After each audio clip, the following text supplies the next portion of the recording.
Estão dizendo de que nós, trabalhadores, somos radicais, de que há da nossa parte a insensibilidade e de que nós não queremos negociar. Em primeiro lugar, nós queremos negociar.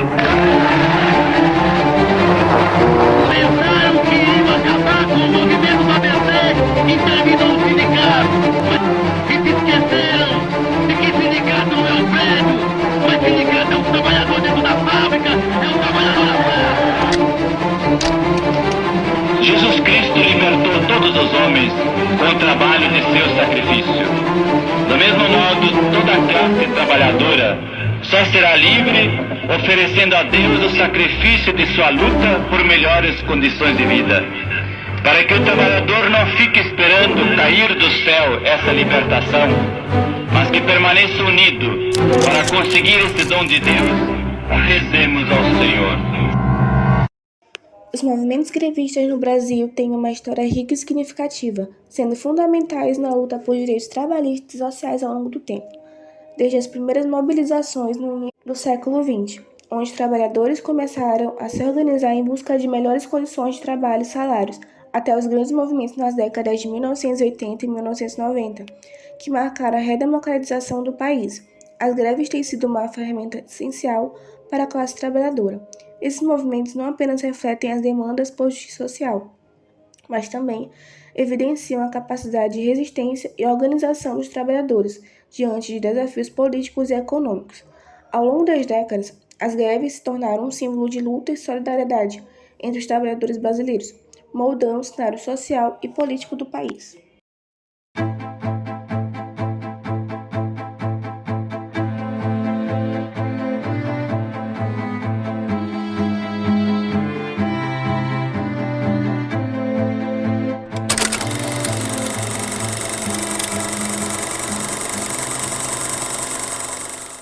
O governo que nós não queremos briga, queremos simplesmente dialogar, né? Nós estamos à disposição dos empresários para discutir com eles a hora que eles acharem conveniente.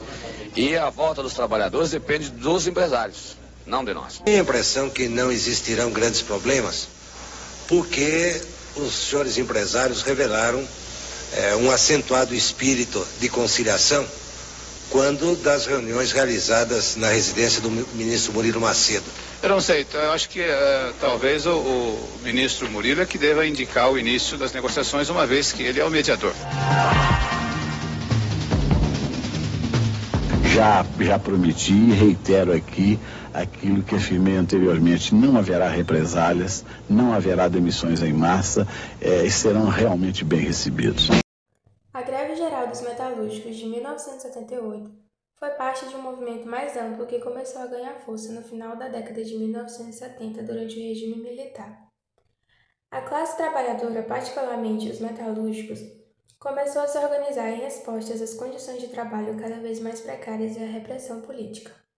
Contexto social. Na década de 1970, o Brasil estava passando por um período de crescimento econômico conhecido como Milagre Brasileiro. Mas esse crescimento não se refletia na melhoria das condições de vida dos trabalhadores. A inflação estava alta, os salários eram baixos e as jornadas de trabalho eram exaustas. Além disso, havia uma crescente repressão política sob o regime militar que limitava a liberdade de expressão e organização. Entre os principais líderes de greve dos metalúrgicos estava Luiz Inácio Lula da Silva, que na época era um operário metalúrgico e atuava como presidente do Sindicato dos Metalúrgicos de São Bernardo do Campo. Outros líderes notáveis incluíam Vicente Paulo da Silva, que também teve um papel importante na organização da greve e na articulação de outros sindicatos. A greve começou em 1º de maio de 1978, quando cerca de 10 mil metalúrgicos pararam suas atividades para exigir melhorias salariais e condições de trabalho. A mobilização se espalhou rapidamente para as outras fábricas e setores, culminando em uma greve geral que envolveu milhares de trabalhadores em todo o país. Conquistas e mudanças. A greve dos metalúrgicos resultou em conquistas significativas, como o reconhecimento dos direitos trabalhistas, o fortalecimento do sindicalismo e mudanças nas relações trabalhistas. A greve também ajudou a criar um clima propício para a redemocratização do Brasil e a luta dos direitos sociais nos anos seguintes. Em resumo, a greve dos metalúrgicos foi um marco não apenas na luta dos trabalhadores por melhores condições, mas também na história política do Brasil, simbolizando resistência e solidariedade diante da opressão.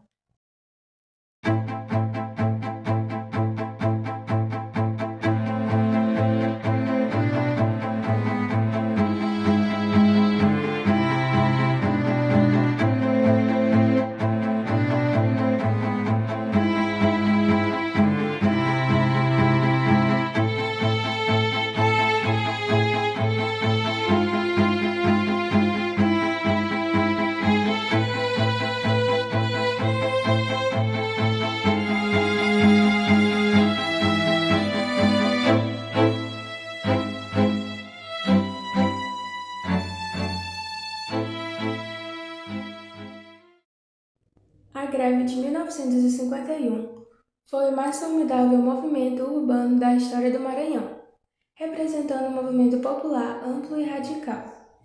Contexto social: mobilização da massa urbana revoltada contra práticas fraudulentas e coronelistas de Vitorino Freire, refletindo descontentamento com a situação política e social.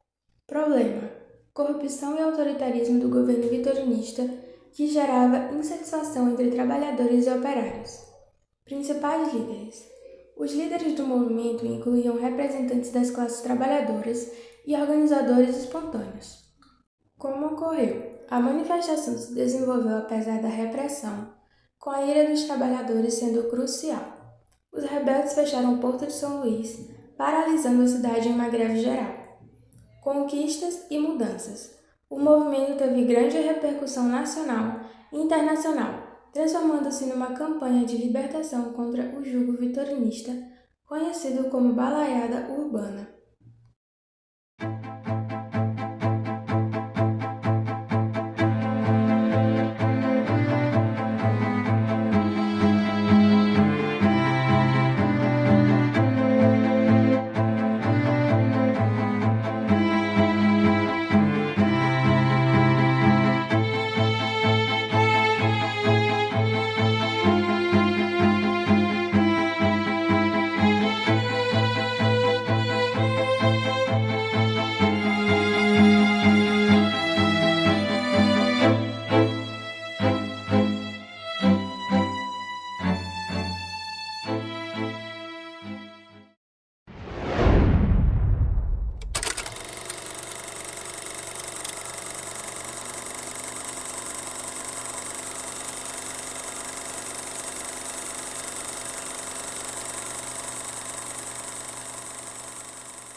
A primeira greve geral do Brasil aconteceu em 1917, quando trabalhadores de várias categorias se uniram para reivindicar melhores condições de trabalho e um aumento salarial.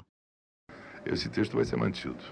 O que vale dizer é que nós vamos assegurar o direito de greve com grande amplitude, mas ao mesmo tempo vai permanecer a exigência de que, para os serviços essenciais, haja uma lei definindo como se proceder. A nossa posição é pelo controle jurisdicional baseado no princípio de que nós estamos estabelecendo um Estado de Direito e o Estado de Direito só se assenta no tripé da liberdade, da legalidade e do controle jurisdicional.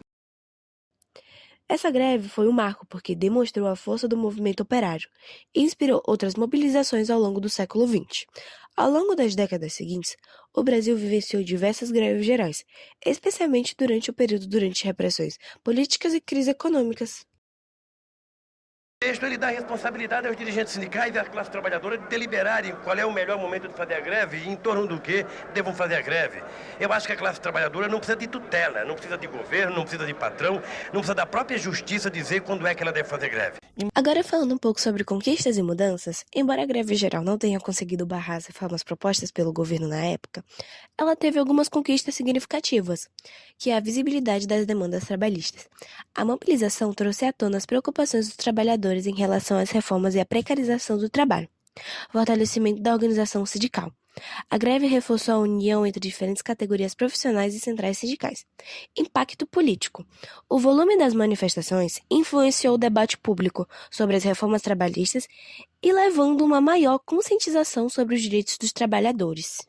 Agora, para concluir, a greve no Brasil é resguardada como um direito fundamental do cidadão pela Constituição Federal de 1988, que seu artigo de número 9, nem sempre a greve foi vista pelo Estado como um direito fundamental dos trabalhadores, pois ao longo da história brasileira, a greve foi enxergada pelo Estado como um delito, e os trabalhadores grevistas eram alvo de intensa repressão por parte das forças policiais. Esse movimento grevista brasileiro tinha grande inspiração nos ideais socialistas e anarquistas. Pelo menos até o século XX, o impeto grevista permaneceu forte no Brasil. A partir dessa data, a mobilização dos trabalhadores perdeu a força, fruto da repressão governamental.